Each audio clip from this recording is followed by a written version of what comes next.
Hello and what is up guys, Jack here from Ezekiel Gaming HD, and this is episode 4 of Dream Team. And I started off this episode with 1 point, which means if you don't know already you can check the rulebook for the rules to see what I can spend points on, but it means I can buy 1 bronze non-rare player because that's all I have unlocked at the moment. And I went for a player called Reed.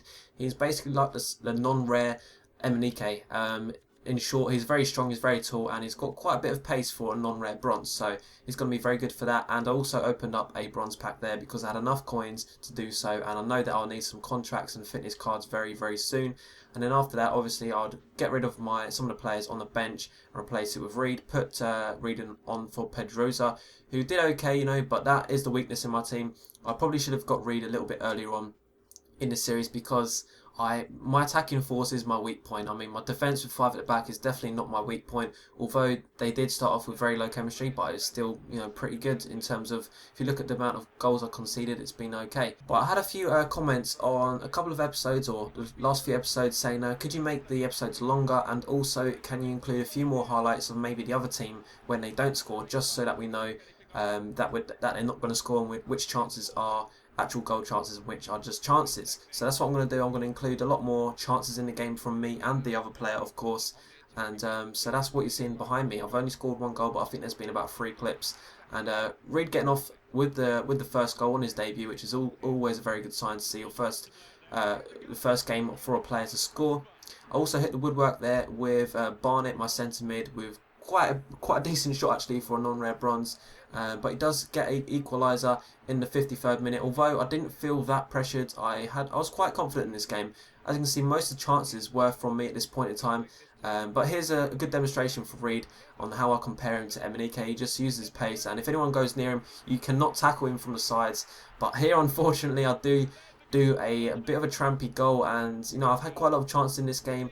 And that was kind of like the breaking point. I needed to get that goal just to put a little bit more pressure on him, maybe make him go more attacking, and that's what it did. In the 80th minute, I wrapped the game up, I'd say, at 3-1. But I wasn't done there. I still had a few chances left. Guy here, passing off to Barnett. I was going to go around the keeper, but he took me out, and that obviously means I'm going to get a penalty, and I took that straight away. It's a pretty quick penalty actually. I took it with McIntyre, who I don't know who that is. I think it was my right back or left back, but he put it away anyway, so that's pretty good. But here's a good demonstration again of why I relate Reed to Emenike. He just tackles him, stays right on his back.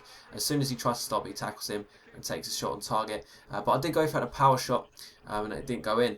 But we got a point from that game, which is all good. That means I can now spend a point now on another non-rare bronze player. I was looking for a left forward, my apologies, but there was no left wings, and there was only a left mid that had decent pace. But I wasn't too bothered. Even if he only gets 7 chemistry or something like that, that's still good enough at this stage. Chemistry is not a big point for me. Just having a player in the right formation with some good pace and good needed stats. But after that game, it must have been my 7th game because most players come with 7 contract on their contracts. So 5 players plus the manager run out of contracts, which means I needed to get 6 contract cards, but I had them all in my consumables because of all the bronze packs I opened so far. So it's all paid off. A lot of you have been thinking, why are you opening so many bronze packs? But that is the reason why. Once you complete 7 games, you can get hit. So if you don't think about it in advance, you may not have enough coins to actually get those contracts back. So luckily, I did have from the bronze packs I had earlier. And then we went into the semi-final, I believe, of the Bronze Challenge. So there's one more game till I get into that final. If I win this game, I'll be very happy. And we come up against this team, which is a non-rare bronze team. So actually, it looked like a fair enough game. It's one of the only games where that looked fair. Most teams I come up against are shiny bronze teams, and it's a little bit unfair for me because I was lacking chemistry in the earlier stages of this, and so it's nice to always come up against a team like that. But I'm going to show you a couple of chances I had here.